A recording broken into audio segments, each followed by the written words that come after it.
കൊഞ്ചെന്ന് കേട്ടാ നെഞ്ചു തല്ലി വീഴുന്ന കുറെ പെണ്ണുങ്ങളുണ്ട് ചേട്ടാ. അതെ, ആ പെണ്ണുങ്ങളുടെ കൂട്ടത്തിലുള്ളതാണ് ഞാനും എന്റെ കാത്തൂസും. പക്ഷെ നമ്മുടെ കാത്തൂസിന് ഈ സ്മെല്ലൊന്നും ഇഷ്ടമല്ല. ഈ കുക്ക് ചെയ്യുന്നതിന് മുമ്പുള്ളത്. കുക്ക് ചെയ്ത് കഴിഞ്ഞാലോ വെറുതെ മഞ്ഞപ്പൊടി ഉപ്പ് ഇട്ടതാ അതുപോലൊന്ന് വേവിച്ചു കൊടുത്താ അത്രയും സന്തോഷം ആൾക്ക്. പിന്നൊരു കാര്യം, മുളക് പൊടിയൊന്നും അതിന്റെ സൈഡിൽ കൂടെ പോലും പോകാൻ പാടില്ല. എന്നാലും ഞാനുണ്ടോ വിട്ടുകൊടുക്കുന്നു. എരിവെന്താന്നും കൂടെ ഇടയ്ക്കിടയ്ക്ക് ആൾ അറിയണമല്ലോ. അതുകൊണ്ട് തന്നെ നമ്മുടെ കൊഞ്ചിന് നല്ല രീതിയിൽ അങ്ങ് കറി വെക്കാന്ന് വിചാരിച്ചു. ഇതെന്റെ ഓൺ റെസിപ്പിയാണ് കേട്ടോ.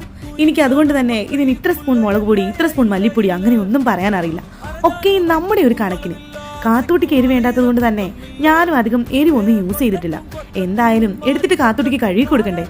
ഞാൻ ഇതിലിട്ട് എല്ലാം കൂടെ ഉപ്പും മഞ്ഞപ്പൊടിയും വെച്ച് വേവിച്ച കൊഞ്ചും പിന്നെ നമ്മുടെ ആവശ്യത്തിന് മാത്രം മസാല ചേർത്ത ഗ്രേവിയും രണ്ടും കൂടെ ഒന്നിച്ച് മിക്സ് ആക്കി. അപ്പോഴേക്കും നമ്മുടെ ബസുമതി റൈസ് വെന്ത് റെഡിയായി വന്നു കേട്ടോ. ഇപ്പൊ ഏകദേശം കാര്യം മനസ്സിലായി കാണില്ലേ. ഇന്നൊരു തട്ടിക്കൂട്ട് ബിരിയാണിയാണ് ഉണ്ടാക്കിയത്. സെപ്പറേറ്റ് കറിയും സെപ്പറേറ്റ് ചോറും.